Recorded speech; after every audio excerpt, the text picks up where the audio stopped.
Salut! Alors aujourd'hui j'avais envie de partager avec vous des moments de solitude, mais vraiment quoi, que j'ai pu vivre par le passé. Ce sont des moments de honte que j'ai pu ressentir notamment par rapport à mes tenues vestimentaires. Et le pire, c'est que ce sont des choses qui me sont arrivées quand j'étais étudiante, lors d'entretiens d'embauche, au travail, dans la rue. Ça aurait pas pu m'arriver à la maison, ben non, ça aurait été évidemment beaucoup trop simple. Le point de départ de cette vidéo, c'est tout simplement l'autre jour en fait, j'étais dans mon dressing et j'avais envie de remettre un jean Levi's que j'ai depuis peut-être 10 ou 15 ans. Et ce jean, j'étais super contente, je me suis dit enfin je vais pouvoir le remettre et tout, super. Et je sais pas pour quelle raison, mais ce jean, j'ai eu le réflexe de le scruter en long, en large et en travers. Et en fait, je me suis rendu compte d'une chose, c'est que le tissu sur l'arrière, au niveau, on va dire, du postérieur, était tout simplement en train de se déchirer petit à petit. Ce qui fait que, à mon avis, si je n'avais pas fait attention, un jour en m'asseyant, ou un jour en me penchant, pourquoi pas en faisant mes courses pour attraper quelque chose, j'aurais sûrement entendu...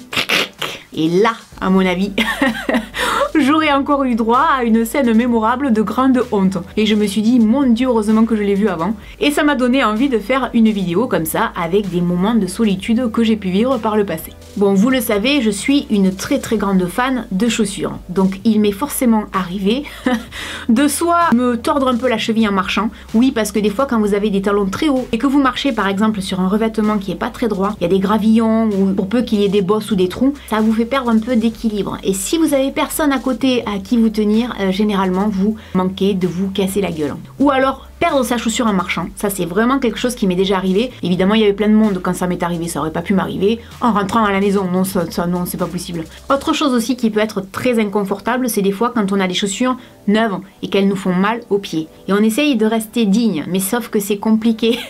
Et donc on boite un peu comme ça, et c'est vrai qu'on a l'air tout sauf crédible. Et alors le comble du comble en ce qui concerne les chaussures, talons, talons, chaussures.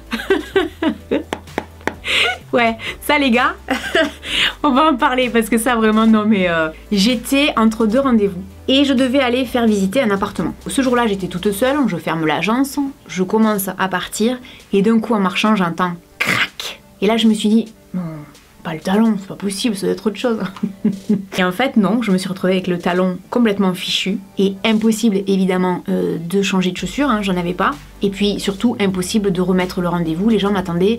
Donc là, pas d'autre solution que d'aller à mon rendez-vous avec un talon invisible. C'est-à-dire que je marchais avec un talon d'un côté et de l'autre, je faisais comme si j'avais vraiment un talon. Sauf qu'en fait, je pense que ça se voyait à ma démarche, que j'avais pas vraiment de talon. J'ai fait en sorte que les gens avec qui j'étais ne le voient pas. C'est-à-dire que je les faisais passer toujours devant et j'étais toujours comme ça, collée aux portes et de façon à ce qu'ils me voient pas de dos. Par contre, j'ai dû retraverser tout le village comme une cruche avec mon talon dans la poche, en train de mimer comme si j'avais vraiment un talon, sauf que mon talon était invisible. C'est le truc le plus cauchemardesque que j'ai vécu. Et le lendemain, en revenant au travail, j'ai raconté ça à tout le monde. On était tous morts de rire. Ce genre de choses, quand ça m'arrive, je prends la honte, mais je le raconte à tout le monde. Voici l'objet du délit. Les aventures de Laurette, quoi. Hein. Alors, quelque chose que j'ai vraiment très mal vécu pendant des années. Je fais partie des gens, quand j'ai un rendez-vous ou quelque chose de très important, pour peu que ça me stresse, je prends un coup de chaud et forcément, j'ai des auréoles sous les bras. Et vous pouvez y aller, hein. Le meilleur déodorant du monde ne résoudra pas ce problème-là. Ça m'est arrivé plein de fois. Et un jour, je me suis dit non, il va falloir que je trouve vraiment une solution, je peux pas rester comme ça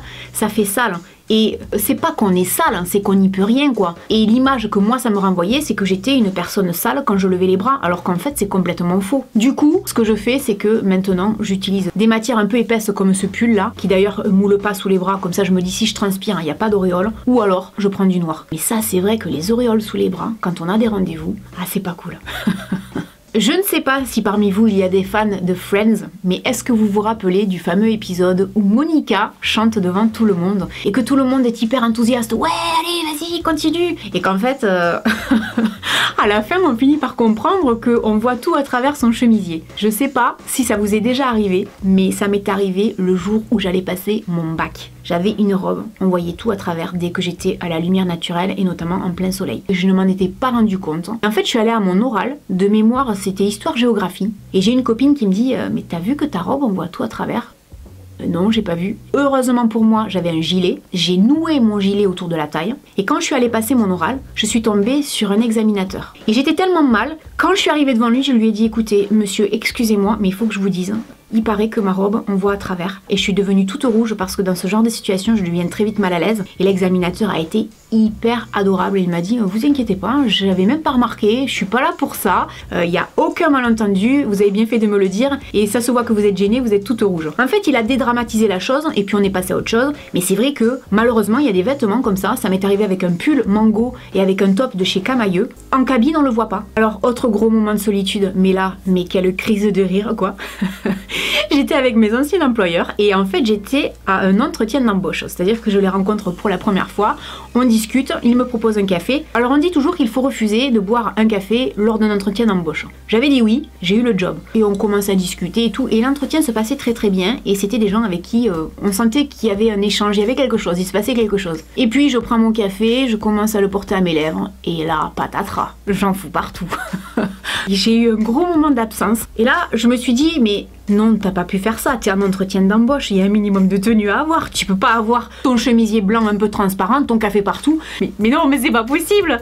Et là, j'ai commencé à être prise d'un fou rire, et en fait, mes anciens patrons qui étaient en face de moi, de me voir rire, ils s'étaient morts de rire. C'est d'ailleurs avec eux que j'avais perdu mon talon, et c'est d'ailleurs avec eux que je vais vous raconter la prochaine anecdote, je crois que je leur aurais tout fait. Alors, pareil, un matin, je me prépare et tout, je mets mes petits collants d'immeuble et je m'en vais au travail, toute contente, toute pomponnée, avec ma petite robe et tout, machin. Je traverse le village, je rentre dans l'agence et là, d'un coup, je regarde par terre. Oh non, je venais de perdre un d'immeuble. Je me suis retrouvée avec un collant qui était complètement par terre quoi, on le voyait, qui recouvrait comme ça ma chaussure. J'ai été prise d'un fou rire, tout le monde était pris d'un fou rire, moi j'arrivais plus, mais vraiment j'arrivais même plus à aller jusqu'à mon bureau pour m'asseoir tellement je rigolais.